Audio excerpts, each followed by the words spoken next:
Dear students, आज हम fluid mechanics के इस लेक्चर में देखेंगे कि स्ट्रेस क्या होता है।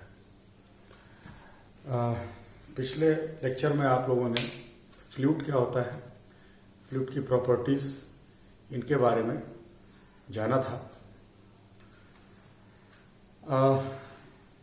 फ्लूइड दो तरीके से कैटेगराइज कर सकते हैं, एक विस्कस फ्लूइड और एक non viscous fluid. Viscous fluid वो होता है जिसमें इंटरनल फ्रिक्शन होता है, यानी विस्कोसिटी होती है, और नॉन विस्कस फ्लूइड वो है जिसकी विस्कोसिटी जीरो है।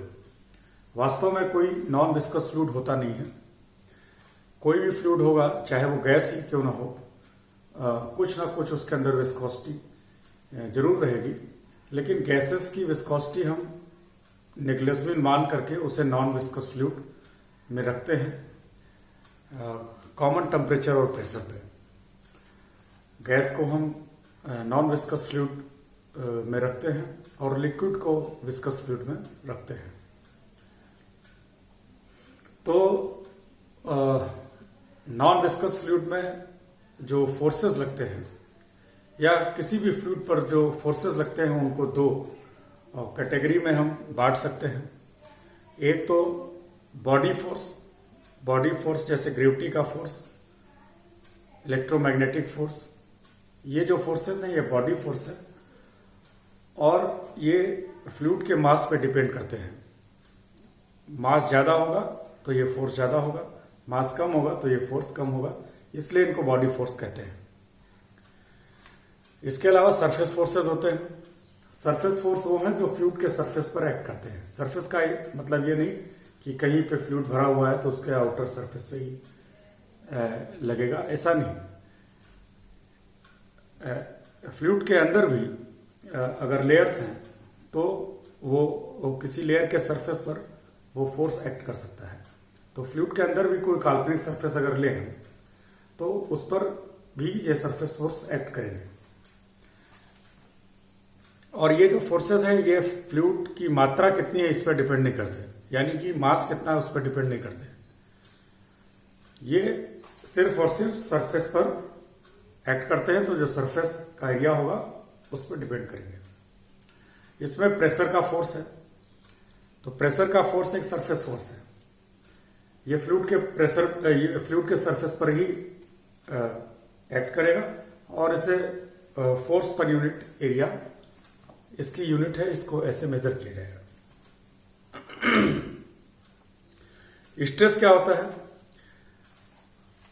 जो नॉन विस्कस फ्लूइड है उसमें केवल प्रेशर का ही फोर्स होगा, क्योंकि वहां पर कोई फ्रिक्शन का फोर्स नहीं होता है।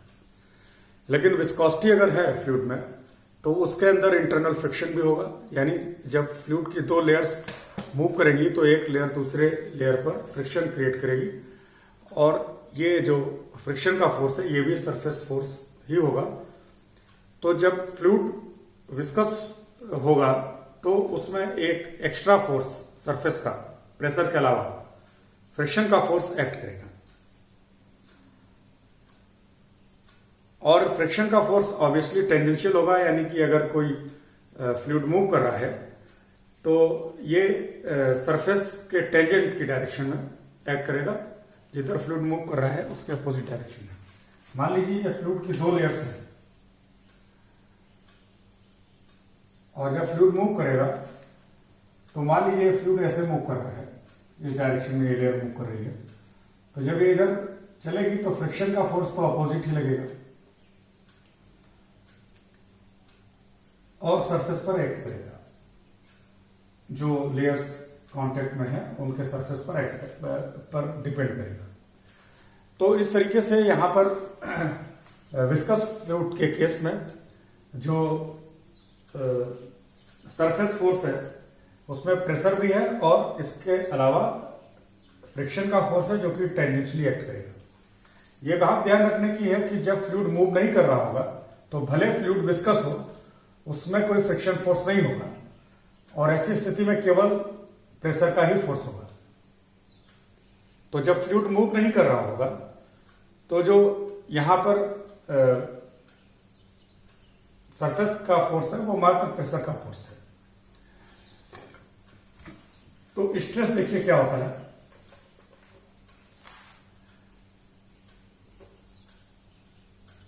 Stress is a surface force, और ये जो है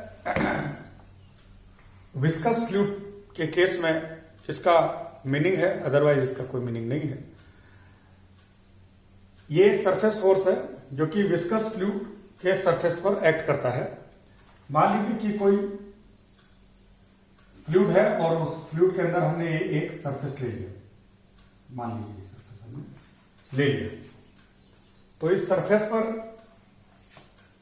जो नॉर्मल है, नॉर्मल की डायरेक्शन मान लीजिए ये किसी पॉइंट पर हमने सरफेस लिया। किसी पॉइंट पर सरफेस का मतलब है उसके सराउंडिंग एक स्मॉल एरिया ले लीजिए जिसमें वो पॉइंट इंक्लूड हो।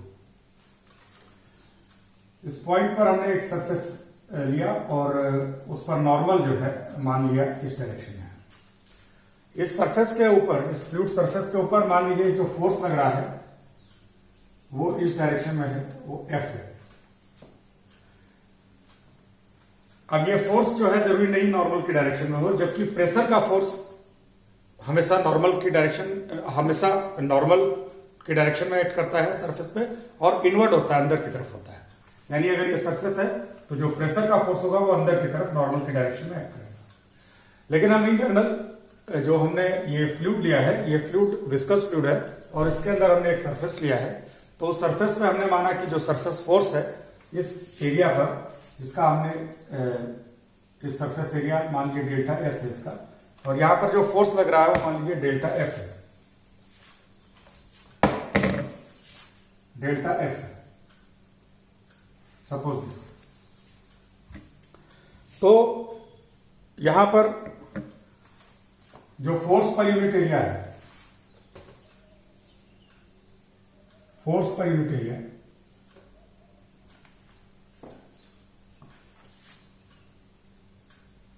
इस delta F by delta S.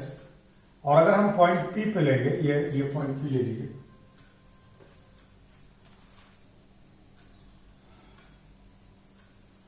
तो फिर यहां पे लिमिट लेनी पड़ेगी डेल्टा एस टेंडिंग टू 0, इस तरीके से कि पॉइंट पी इंक्लूड हो उसमें जब ये 0 को टेंड करता है। तो stress eight point P is this, is defined as, ऐसे डिफाइन किया गया।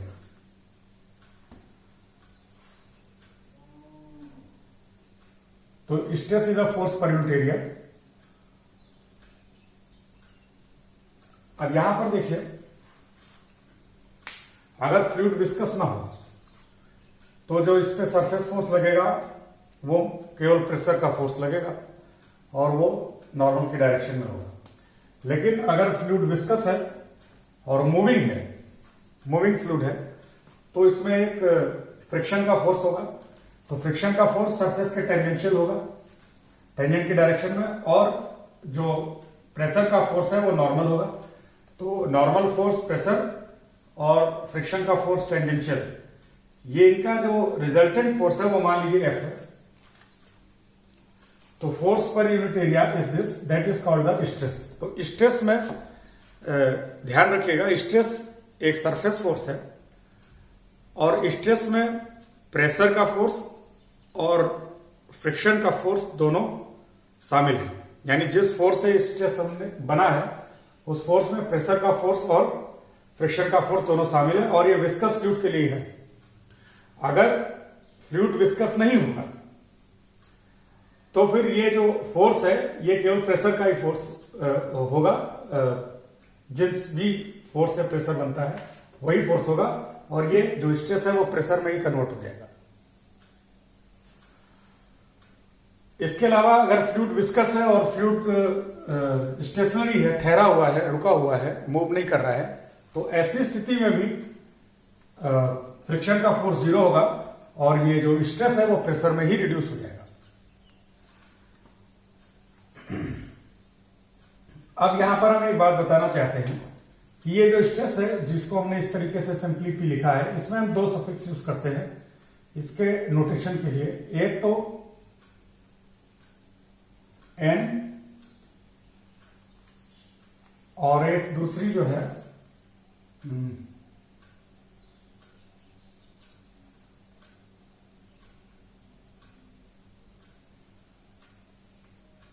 सपोज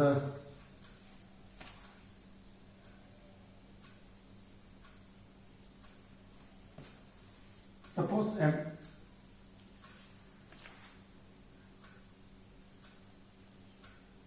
या आई जे कर लेते हैं।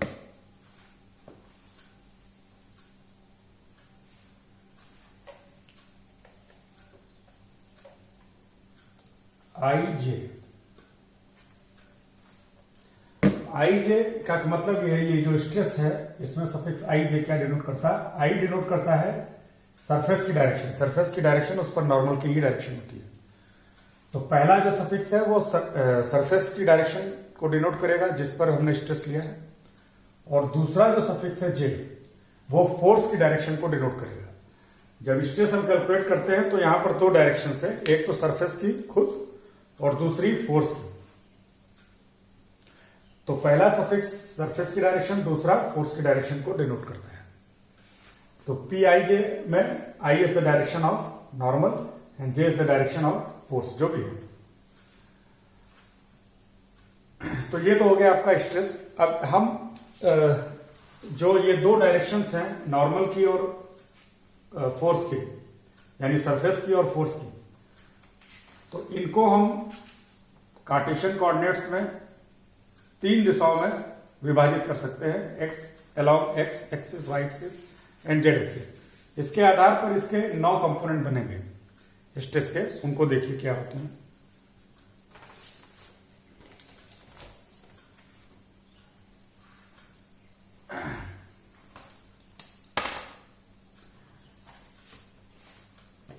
ये जैसा कि हमने बताया स्ट्रेस में आई जे क्या डिनोट करता है। अब मान लीजिए कि फोर्स को हमने डिवाइड कर दिया, ये जो फोर्स है डेल्टा एफ, ये हो गया मान लीजिए डेल्टा एफ एक्स आई, डेल्टा एफ वाई जे, डेल्टा एफ जेड के। इसके कंपोनेंट्स ये हो गए। इस फोर्स को तीनों दिशाओं में विभाजित कर दीजिए एक्स वाई जेड के नाम। तो फिर delta f x y delta x s, delta f y by delta s and delta f z by delta s. This is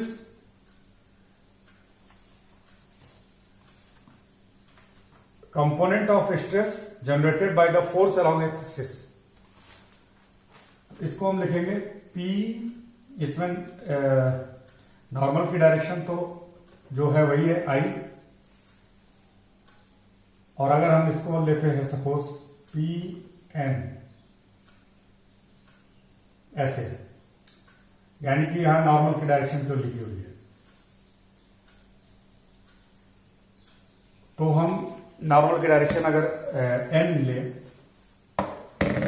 surface पर नॉर्मल की डायरेक्शन, तो ये हो जाएगा पी एन एक्स आई, पी एन वाई जे, P N Z के।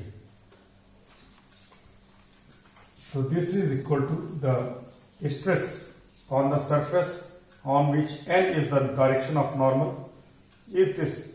ऐसे लिख सकते हैं।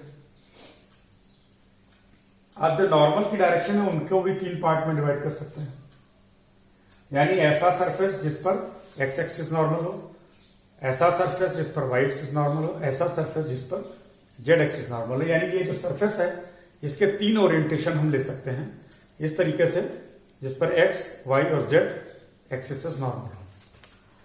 तो उस आधार पर फिर स्ट्रेस के यहां जो 3 कंपोनेंट दिख रहे हैं, इन सभी कंपोनेंट्स को 3-3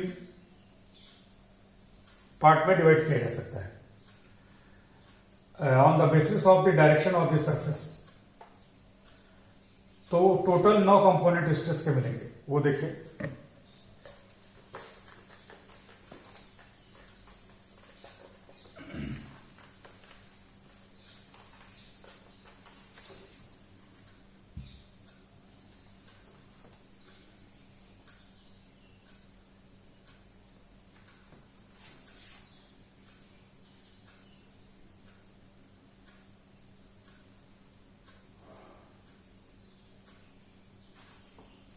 तो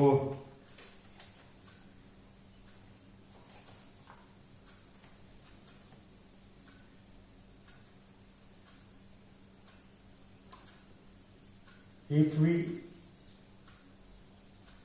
take direction of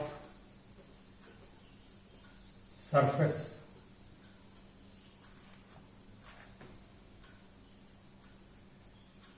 along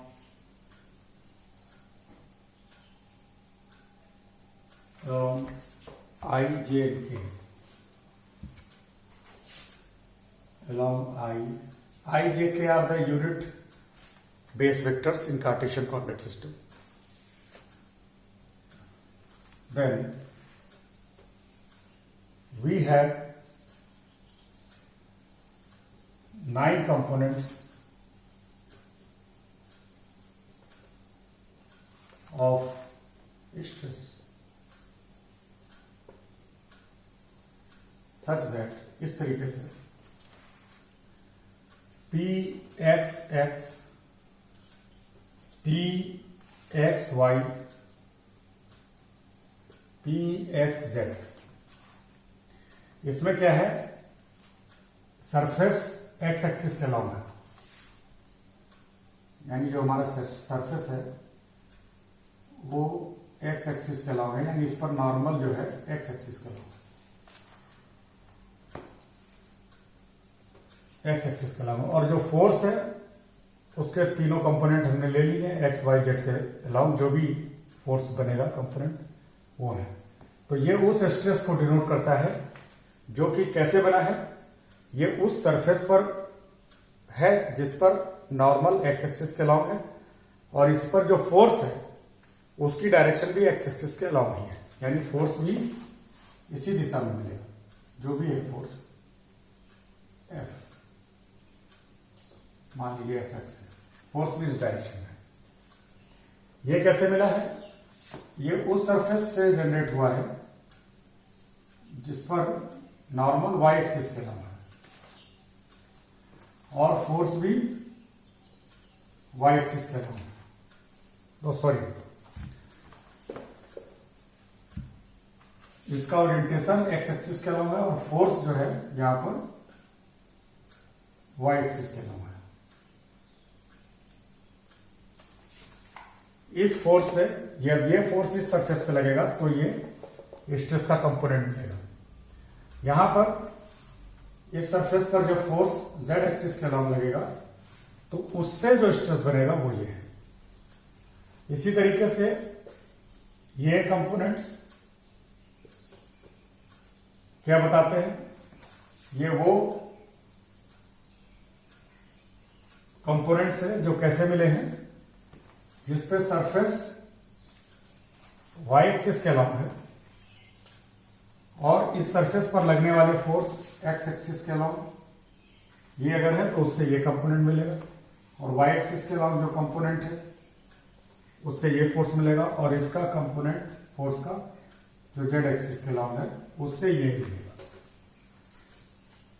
इसी तरीके से ये जो कंपोनेंट है इसमें सरफेस जेड एक्सिस के लॉन्ग है और force x y z axis के लॉन्ग डिकम्पोज किया गया।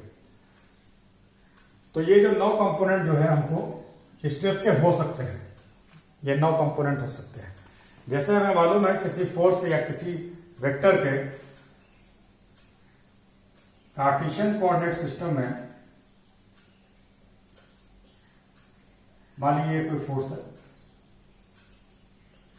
या कोई दूसरा वेक्टर है, कोई फर्क नहीं पड़ता, इसको 3 दिशाओं में विभाजित किया जा सकता है, ऐसे डिकम्पोज किया जा सकता है एक्स वाई जेड एक्सिस के लॉन्ग। माना इसके कंपोनेंट है f x f z f y, it means f is equal to i f x j f y k f z. Force इस तरीके से डिकम्पोज हो जाएगा 3 दिशाओं में। इसी तरीके से अगर कोई सरफेस है इस पर नॉर्मल मान लीजिए इस डायरेक्शन में, तो इसके भी 3 ओरिएंटेशन ले सकते हैं। एक ओरिएंटेशन होगा जिस पर नॉर्मल एक्स एक्सिस के लॉन्ग हो, एक ऐसा ओरिएंटेशन जिस पर नॉर्मल y एक्सिस कहलाऊंगा, और एक ऐसा ओरिएंटेशन जिस पर नॉर्मल z एक्सिस कहलाऊंगा। तो स्ट्रेस जो है कैसे मिलता है, जब कोई फोर्स किसी सरफेस पर लगता है फ्लूइड में, तो फोर्स 3 दिशाओं में ले सकते हैं, विभाजित कर सकते हैं, और सरफेस को भी 3 दिशाओं में उसका ओरिएंटेशन ले सकते हैं। तो इस तरीके से 3 × 3 9 कंपोनेंट स्ट्रेस के मिल सकते हैं, जो कि यहां देखिए। तो किसी पॉइंट पर, फ्लूइड में किसी पॉइंट पर अगर हमें स्ट्रेस देखना है, मान लीजिए कि ये है और इस पर फोर्स इस दिशा में है, सपोज Mn, तो इस पर मान लीजिए कि स्ट्रेस है Nm सपोज ये। तो किसी पॉइंट पर स्ट्रेस इन कंपोनेंट्स के टर्म्स में लिखा जा सकता है। जैसे यहां पर ये फोर्स Fx, Fy, Fz इनके टर्म्स में लिखा जा सकता है, Fxi plus Fyj plus Fz के ऐसे लिख सकते हैं। तो वैसे ही स्ट्रेस को, किसी पॉइंट पर स्ट्रेस को इन 9 कंपोनेंट्स के टर्म्स में लिखा जा सकता है। वो देखेंगे हम कैसे लिखेंगे। अच्छा, इस स्ट्रेस मैट्रिक्स को, इसको स्ट्रेस मैट्रिक्स कहा जाता है। और इसके अलावा ये जान लीजिए कि stress is a tensor of order 2, is a tensor of stress, is a tensor quantity of order 2। इसको हम बाद में प्रूव भी कर लेंगे, देखेंगे। तो स्ट्रेस के बारे में 2 बातें जाननी है कि stress is a surface force, और फ्लूइड में स्ट्रेस किस टर्म्स में ले रहे हैं उसको समझना जरूरी है। सॉलिड में भी हम स्ट्रेस फोर्स को देखते हैं, वहां ये दूसरे तरीके से डिफाइंड होता फोर्स पर यूनिट एरिया ही है। लेकिन फ्लूइड में जब हम स्ट्रेस की बात करते हैं तो यहां पर जो फोर्स है वो एक सरफेस फोर्स है, और वो फोर्स कैसे बना है, उसमें 2 फोर्स है। एक तो प्रेशर का फोर्स जो कि नॉर्मल डायरेक्शन में होता है सरफेस पे, और दूसरा फ्रिक्शन का फोर्स जो कि टेंजेंशियल डायरेक्शन में होता है। क्योंकि नॉन विस्कस फ्लूइड में फ्रिक्शन नहीं होता, इसलिए वहां पर जो स्ट्रेस है वो सीधे सीधे प्रेशर में रिड्यूस हो जाता है। यानी वहां पर जो सरफेस फोर्स होता है वो केवल प्रेशर का फोर्स होता है, और वो इनवर्ड यानी अंदर की तरफ होता है। जबकि जब हम इन जनरल प्रेशर डिफाइन करते हैं तो फोर्स जो है किसी एक दिशा में, नॉर्मल की दिशा में, बाहर की तरफ हम लेते हैं। अब वो डिपेंड करता है कि फोर्स कैसा है, अंदर है या बाहर है, अकॉर्डिंगली उसमें प्लस माइनस साइन लग जाता है। लेकिन प्रेशर हमेशा अंदर की तरफ होता है, जबकि स्ट्रेस कैलकुलेट करने के लिए जो फोर्स लेते हैं वो बाहर की तरफ लेते हैं। तो स्ट्रेस जो है एक सरफेस फोर्स है, और ये एक टेंसर क्वांटिटी है, और ऑर्डर 2 की टेंसर क्वांटिटी है। इसको तो हम आगे देख लेंगे। और ये स्ट्रेस के 9 कंपोनेंट्स हैं।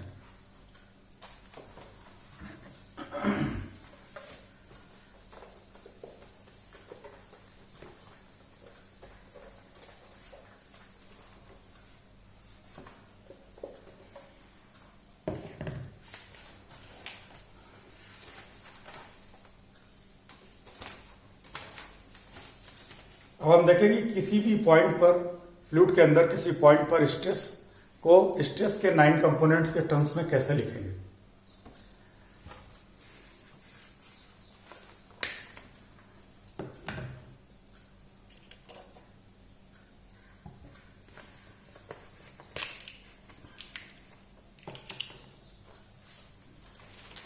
This is the state of stress at a point.